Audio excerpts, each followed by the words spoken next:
Hello everyone, कैसे हैं आप सभी। तो सबसे पहले आज हम बात करने वाले हैं ब्रिक्स के बारे में। देखिए, अगर जो आज के पहले आप ब्रिक्स के बारे में ना भी सुने होंगे ना, तो आज से आप इतना मैं गारंटी के साथ कहता हूं, अगर जो ये आप पूरा क्लास देखकर उठते हो तो आप किसी को भी ब्रिक्स के बारे में बता सकते हो।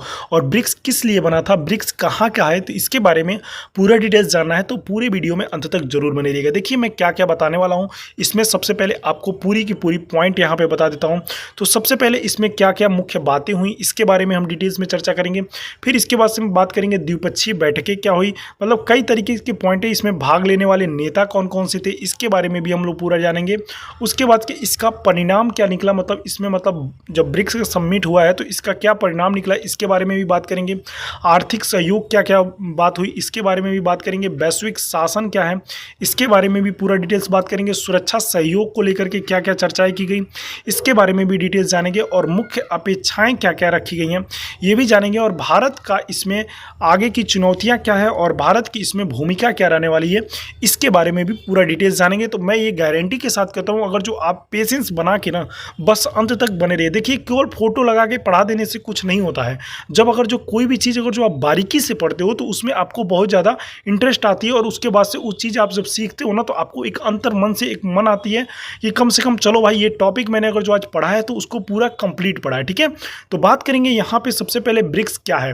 तो देखिए, ब्रिक्स एक मतलब आर्थिक रूप से एशिया को मतलब बढ़त करने वाले मतलब एक समाज के रूप में विकसित करने का पूरे देशों को मतलब रखा गया था आर्थिक रूप से।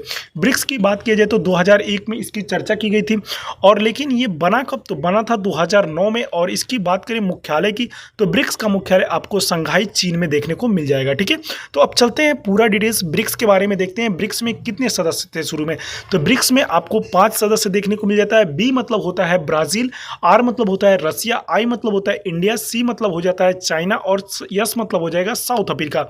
ये सभी के सभी देश थे। लेकिन इस समय फिलहाल में मतलब जनवरी में जब कुछ नए सदस्य जुड़े तो इस समय पूरे सदस्यों की संख्या 10 हो गई है। ठीक है ना, तो इसके बारे में हम पूरा डिटेल्स देखते हैं। तो आइए पूरा वीडियो यहाँ पे स्टार्ट करते हैं।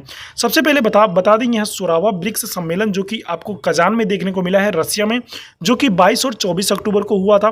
ठीक है, इस वर्ष विषय रखा गया था, इसका मतलब थीम क्या था इसके बारे में भी आपको जानना चाहिए, ये डायरेक्ट यहाँ से प्रश्न बनता है। तो विषय इसका रखा गया था निष्पक्ष वैश्विक विकास और सुरक्षा के लिए बहुपक्षवाद मजबूत करना। मतलब आप किसी भी मतलब जो भी देश इसमें शामिल हैं उन सभी को मतलब निष्पक्ष रूप से विकास करना, सुरक्षा के लिए भी विश्वास हुआ। तो इसीलिए देखिए, भारत और चाइना पिछले 5 सालों से नहीं मीटिंग किए थे, लेकिन इस बार भारत और चाइना दोनों मिले, और उसमें जो ये बॉर्डर की सुरक्षा की जो बातें चल रही थी उसमें भी कुछ मतलब बहुत ज़्यादा चीन अपनी तरफ से नम्रता दिखाया। ठीक है, तो शिखर सम्मेलन में ब्राजील, रूस, भारत, चाइना, दक्षिण अफ्रीका के नेताओं के साथ साथ नए सदस्य जैसे मिस्र, इथोपिया, ईरान और संयुक्त अरब अमीरात भी शामिल हुए थे। तो इसमें मुख्य बातें क्या कह रहे हैं इसके बारे में हम लोग पूरा देखते हैं। तो यहाँ पे देखिए, सबसे पहले बता दें आपको मुख्य बातें क्या रही। सबसे पहले बात किया गया था डाल की करड़ का मतलब ये हो गया, रूस की डाल की करड़ कर जोड़ देने का मतलब है उसका अमेरिकी डॉलर पर निर्भरता कम करना। आपको पता होगा कि जब ये अभी G20 हुआ था तो उसमें आप देखे, G7 हुआ था तो उसमें आप देखे होंगे कि आर्थिक रूप से मजबूत देश ही सिर्फ उसमें जितने विकसित देश हैं लगभग वो शामिल होते हैं। तो इसी प्रकार एशिया का ये ब्रिक्स मतलब माना जाता है कि आर्थिक रूप से जितने भी देश हैं उसको मतलब पूरा मतलब यहाँ पे देखा जाता है। ठीक है, तो यहाँ पे बताया गया कि अमेरिका का जो डॉलर है उसको मतलब निर्भरता हम लोग साफ खत्म कर दिया जाए। मतलब अब अपनी अपनी करेंसी में क्या है उसको चीज़ों को खरीदें, उस चीज़ को एडॉप्ट करें, अमेरिका के डॉलर को मतलब हम लोग छोड़े। ठीक है, इस पे निर्भरता को कम करने के लिए बात किया गया है। ठीक है, ब्रिक्स पे बात करें तो यहाँ पे ब्रिक्स पे क्या हुआ, शिफ्ट को दरकिनार करते हुए ब्रिक्स के देशों के बीच में वित्तीय लेन देन की भी बात की गई है, जिसको सुविधाजनक बनाने के लिए डिजाइन की गई एक नई भुगतान प्रणाली को भी बनाने का मतलब सोचा गया है इसमें। ठीक है, बहुपक्षीय सहयोग की बात करें तो शिखर सम्मेलन का उद्देश्य सदस्य देशों के बीच में सहयोग को मजबूत करना, निष्पक्ष वैश्विक विकास की सुरक्षा को बढ़ावा देना। मतलब सभी देश मतलब जितने इसमें संगठन में शामिल हैं उस सभी मतलब एक तरह से आप देखते होंगे कि पश्चिमी एशिया में जब जाएंगे, उधर जाएंगे जब आप क्या बोलते हैं अमेरिका वगैरह साइड में, तो वहाँ पर आप एक नाटो देश नाटो का मतलब समूह सुनते होंगे, उसी प्रकार ये ब्रिक्स का मतलब ये भी एक मोटो है कि जितने भी अपने पड़ोसी देश में जिसने इस देश संगठन में शामिल हैं वो सभी मतलब क्या करें, सुरक्षा के साथ साथ से निष्पक्ष वैश्विक विकास के लिए सोचें और ब्रिक्स के राष्ट्र की तरफ बढ़े। ठीक है, अब हम बात करते हैं कौन कौन से नेता द्विपक्षीय बैठक में भाग लिए, इसके बारे में भी हम लोग को पूरा जानना चाहिए। देखिए, चाइना और रूस राष्ट्रपति शी जिनपिंग व्लादिमीर पुतिन ने व्यापक रणनीति सहयोग को आगे बढ़ाने के लिए संयुक्त राष्ट्र पर केंद्रित अंतर्राष्ट्रीय प्रणाली को बनाए रखने के लिए चर्चा की है। ठीक है, अब भारत और चाइना का क्या मुद्दा रहा इस पर देखा जाए तो प्रधानमंत्री नरेंद्र मोदी, आप लोगों ने सुना होगा कि उन्होंने सुरक्षा को लेकर के डायरेक्ट चाइना के प्रधानमंत्री जो राष्ट्रपति जी जो हैं शी जिनपिंग उनके पास मतलब इन्होंने उनसे मुलाकात की और 4 साल से चल रहे सीमा पर जितने भी गतिरोध मतलब हो रहे थे उसको सुलझ गया और उस चीज़ों पे मतलब चर्चा करने के बाद उसको मतलब चाइना अभी भी फिलहाल मतलब उस चीज़ों से मतलब दूर हो गया है। मतलब अब कोई ऐसी चीज़ नहीं चाहता है जो कि मतलब ये सीमा पे विवाद ऐसा भारत के साथ जुड़े। ठीक है, आपको गलवान घाटी का वो घटना याद ही होगा।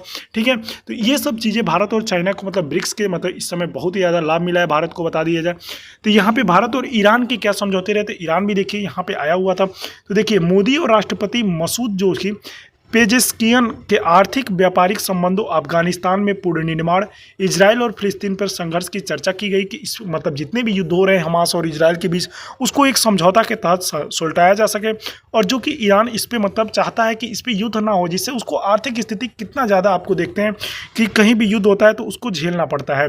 अब हम बात करेंगे इसमें कौन कौन से नेताजी भाग लिए थे। तो व्लादिमीर पुतिन आपको रसिया से मिल जाएंगे, नरेंद्र मोदी जी भारत के प्रधानमंत्री आपको भारत से मिल जाएंगे, शी जिनपिंग चाइना जी मिल जाएंगे, सिरिल रामफोस की बात करें तो ये दक्षिण अफ्रीका के मिल जाएंगे, बदलेल फतेह अल सीसी की बात करें तो ये मिस्र के हैं, अबी अहमद की बात करें तो ये इथोपिया के हैं, मसूद पेजेस्कियन की बात करें तो ये ईरान के हैं और मोहम्मद बिन जायद अल नहयान संयुक्त अरब अमीरात के हैं जो कि यूएई के हैं। ठीक है ना, तो ये सब चीज़ें तो रही। शिखर सम्मेलन में अन्य देशों की भागीदारी देखी गई जिनमें आर्मेनिया, अजरबैजान, बांग्लादेश और तुर्की जैसे देश भी शामिल किए गए थे। ठीक है ना, अब हम बात करते हैं ब्रिक्स सम्मेलन 2000 मतलब अतिरिक्त रूप से विवरण देखे जाए तो इसमें मुख्य परिणाम क्या लिखना है, इसका तो सबसे ज़्यादा चर्चा होना चाहिए।